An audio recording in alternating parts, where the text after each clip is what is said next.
Hey guys, what's up? In this tutorial we're going to show you how you can create the QR code using the Affinity designer in 2026. So let us get started.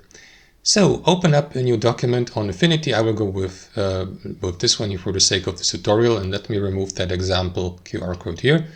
What you will need to do, guys, is navigate to the Vector Studio in the top left. Then right click into the rectangle tool. Let me just find it here, right? And at the bottom of it, you will see the QR code tool, right? So that's this one here.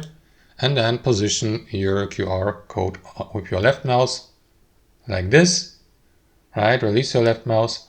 And then what you want to do, guys, is change its color by using the color wheel here, for instance. Well, I will leave it at black, right? So with a 100% opacity here, because most QR codes are standard black.